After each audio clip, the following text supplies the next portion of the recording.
Folks, have you ever found yourself feeling like you're sitting in the middle of an ocean and there's currents around you and there's people swimming by and you're kind of floating? Well, in this episode, we have Dr. Iltafat Hamzavi, and he's a successful physician, but that's not all. He actually shares the recipe in how you move from floating in the ocean to actually finding your way to make the world a better place. If that's you, listen in. Let's welcome Dr. Iltafat Hamzavi. Assalamu alaikum. And we have my very special friend and mentor and teacher, and also someone who's a change maker, Dr. Iltafat Hamzavi. Dr. Iltafat, anytime I look up an organization that's doing something, profound, important, I see your name in that story somewhere. Tell me, as you think back, when was that moment when you thought, you know what, I want to go make the world better? Like what inspired you? What problem were you seeing? What was your entryway into that? Bismillahirrahmanirrahim, subhanallah. Wow. So I do lead, but I struggle with this part. And I really feel Allah subhanahu wa ta'ala puts us in an ocean with currents and you just got to figure out where you swim. And I happen to be in this spot. So I think Allah subhanahu wa ta'ala decided where I was going to be, just like He decided for you. And we had a very close interaction at a very difficult time in both of our lives, but in your life specifically. And it was very powerful. So I think you embraced that current and look at all the wonderful things that you're doing. So how did it come about? For me, the origin story probably in this space comes from 9/11. I had just finished years and years of medical training, and I tried to be as good as I could in my field of dermatology, and I had done a subspecialty fellowship, which was unusual back then, and I was going to come back home to Michigan from Vancouver and do all these great things within medicine and be one of the first Muslims and South Asians to kind of do this work. And then 9/11 hit. I had two very small children. And I was trying to get my kids on the wait list at Crescent Academy, which is one of the original OG Islamic schools. And just the amount of hatred, the fear, because before 9/11, we were just an anomaly. Like, we're like, oh yeah, Muslims kind of, okay. Of course, Muhammad Ali and Malcolm X kind of defined our communities, but that was it. At that moment, the misinformation, the statement that 85% of all mosques in the Metro Detroit area are terrorist leaning, the Patriot Act, all the surveillance issues, the demonization of anything Muslim, anything Arab, anything South Asian, which ultimately created these horrible wars that ultimately sucked money out of our economy, our education system, our water filtration systems, our infrastructure. Then in some ways, there's a direct line between that and the Flint water crisis. It was that moment when I said, misinformation, disinformation has to be corrected. And I had a good friend, Saeed Khan and Muzammil Ahmed, Afsar Sharif, Majid Khan, and a bunch of folks in the Michigan area, which I'm sure the names will come up, who wanted to shift the narrative. And Saeed Khan is an academic. He's done a lot of work in this area. So he said, well, we should do a think tank. And when you're young, people will give you these ideas. And the benefit of being young is that you're not experienced enough to say that's ridiculous. If you ask me to start a research institute or think tank at 54, I'm mid-50s now, I'd be like, no, I got other things to do. So I was like, well, I'm worried about this. And I don't want lies to dominate the narrative. And that was happening. And so it led to the creation of ISPU. And we didn't have enough money to do this well, because you have to have millions of dollars to do this well. The big think tanks have budgets anywhere from $90 to $100 million, and then they're linked to massive political operations. Right. And so, but one of the beautiful things about this community is the sincerity. Like, you realize that the people are willing to give. So I remember going to a presentation and I was talking to some first generation immigrant uncles and aunties, and they're like, we don't need to have a think tank. And I was like, why? He's like, because we can all think. And I know Muslims in other parts of the world who have tanks. And I was like, oh boy, the level of literacy is really not there. But shaping ideas, shaping culture, that ended up becoming an issue of nonprofit governance, because we had to have funding.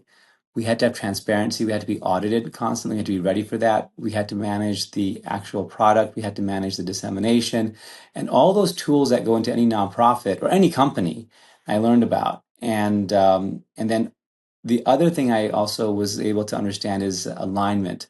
Like when you're trying to align on this very nebulous issue of creating a space where the American pluralistic society embraces American Muslims for all of their potential, and American Muslims embrace that society with an actual reference set of data, Yeah. is a very nebulous statement. Yeah. Now I hope people appreciate it, but back then they didn't. And so a nebulous goal, and then getting people who are not specialists, finding resources, finding expertise, and then aligning them. You have seen so much organizational conflict in your life. So have I. And my home mosque where I grew up in, which my uncles and aunties over there, predominantly South Asian with a good Arab mixture and a lot of contact with the Black Muslim communities, was a special place. And Yeah. that was like, for me, the example of America. And so I was going to say, well, I'm going to use whatever I can learn to make sure that story is told. But then I saw those communities turn on themselves so many times with no clear resolution. So all those things of getting the mission statement, getting the resources, getting the governance, succession planning so that you are doing this again and again for 20, 30, 40, 50 years, ensuring that you have good conflict, but you manage bad conflict. That's been my journey over the past 25, 30 years. And the reason you probably see my name there is because I really enjoy the governance and alignment and just being mission centered. People are going to forget my name within a few days of me dying and decades, and for all of us. And that's good. Like, the Prophet ﷺ, we know some of the Sahabas, but how many prominent members of just the Muslim community, South Asian communities, American communities, like how many people know? But you know the impact of the founding documents of the United States. You know the civil rights era. You don't know all those names, but that sense of purpose, that sense of leaving something behind that is more than just a transaction, that's where I really find my place in nonprofits. And then obviously have a skill in it. But just like anything else, like you have this, mashallah, you have so many skills, but those skills you don't really realize at your youth. And you're very uncomfortable in your youth. You're Yeah. insecure, you have imposter syndrome, you have all those things. But to reach for things that hit your heart, because I think Allah subhanahu wa ta'ala puts them in your heart. Like there's a sensitivity, you have a sensor. And then you're swimming in all these currents, and you find that current that will carry you, that you swim easily in, and then you swim in that, even if it looks like it's a raging storm, because at the end of the day, you find that purpose, which ultimately is connection to Allah subhanahu wa ta'ala before you go, but you find it through the day to day. The last thing is I am very proudly Muslim. I am very proudly of South Asian ancestry. I'm also very proudly American. And I have no problem fighting for that. I used to have to fight to defend that in our communities. Now I have to defend on the outside, but I don't care anymore because those identities are who I am, but they're also who these kids are. And so that's very, very, very powerful. And in one way, when I think about you, I see two things. One, I see a social good disruptor. And let me qualify that, Dr. Hamzawi. And many people know my dad was one of the founders of ICNA, and that was and in the 80s and 90s there was, and even 2000s, the culture of philanthropy was, build your masjid, build your Islamic school, donate overseas, or support poverty.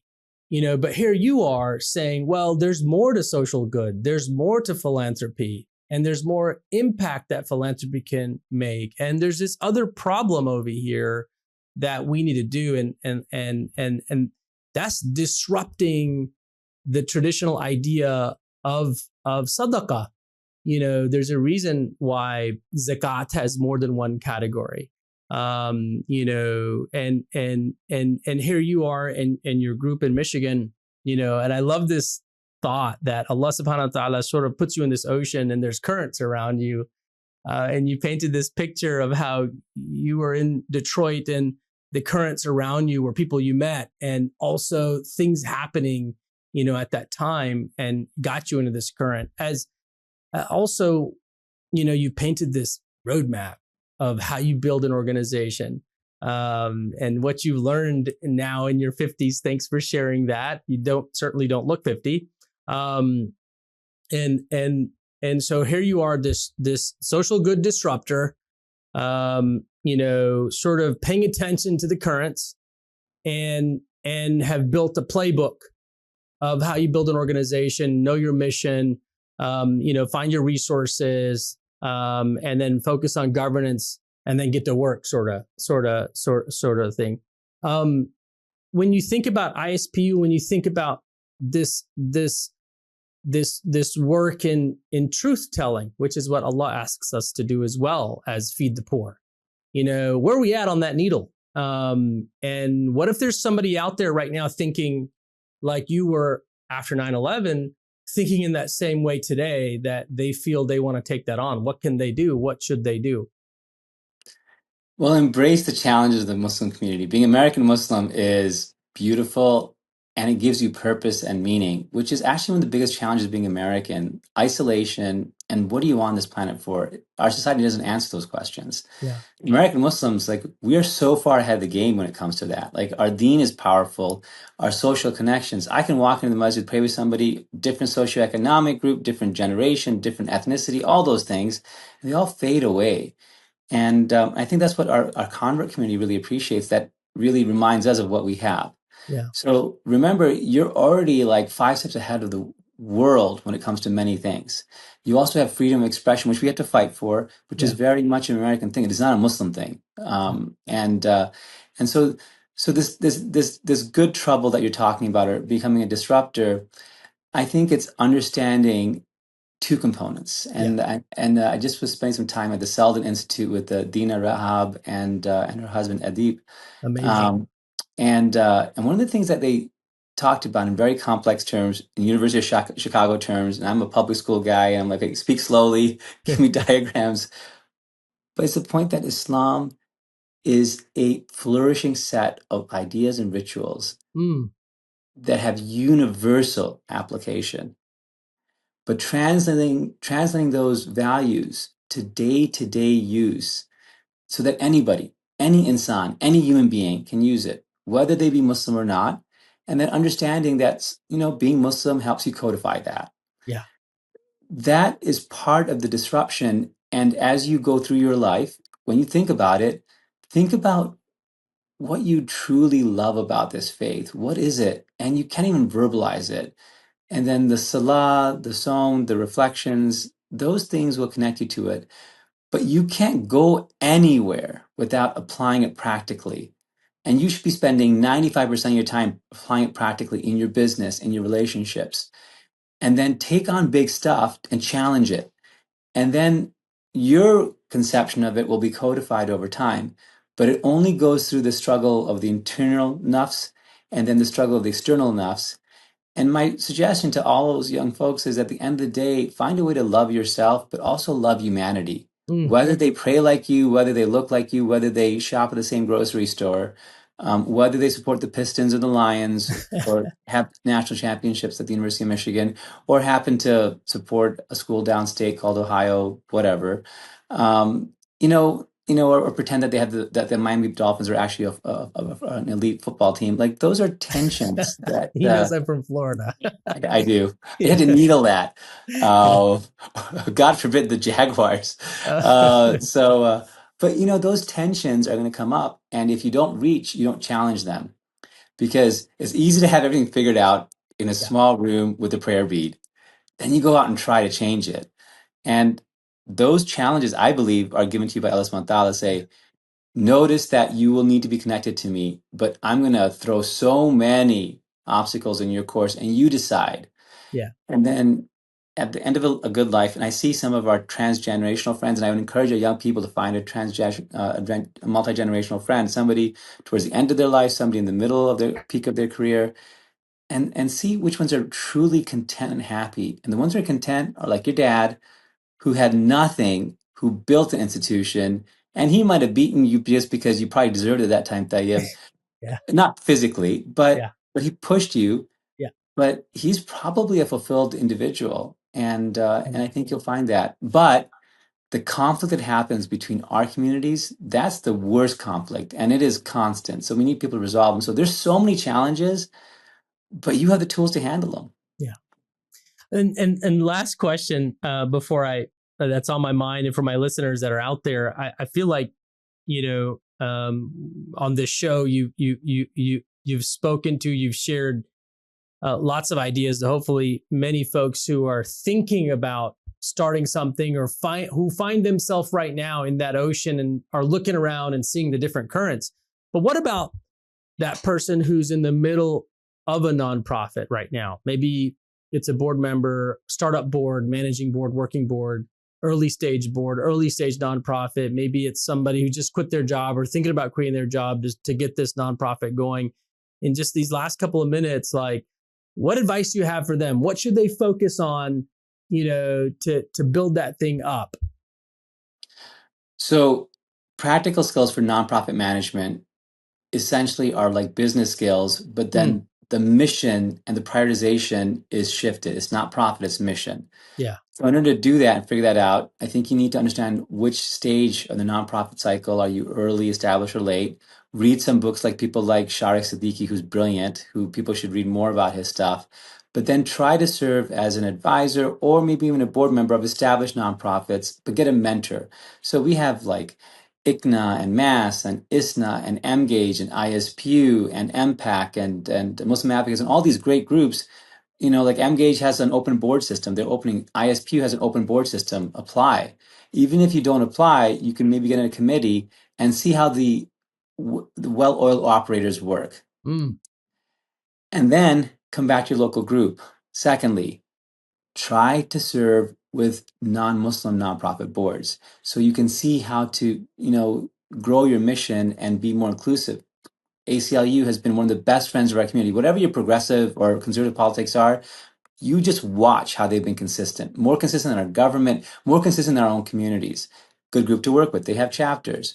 Local healthcare nonprofits for children, for autoimmune skin disease, like what I work in, great places to work. And those are going to give you practical skills. Lastly, the retreats that you do in a nonprofit, attend those, develop those, bring the best you can to learn. I assure you, it'll help you with your family, your own businesses, as well as the mission of that nonprofit. But you can't do it being an echo chamber with a bunch of people who are complaining about how hard it is to be a startup nonprofit. You just can't. Thank you so much, Dr. Hamzawi. Thank you so much. I want to thank you for paying attention, at that moment, 20, 25 years ago when you were in the ocean and saw the currents. And thank you so much for seeing the currents, for getting ISPU going. I use ISPU's data, and I'm a big believer in data as well as informing, not just, trying to address the misinformation and disinformation, but just helping make higher quality decisions. Thank you for being a change maker all these years, a mentor, a teacher, and a coach. And would love to have you back out on the show, inshallah, in the future to dig in deeper in some of these ideas. You dropped so many golden nuggets. Thank you so much for being here today. Thank you for having us. Make dua for all the people part of ISP. I was just one person. Yeah, But thanks for inshallah. doing this. And inshallah, I'm happy to come back whenever you need me. Thank you so much. Jazakallah khair. Assalamu alaikum wa rahmatullahi wa Wa barakatuh. alaikum salam.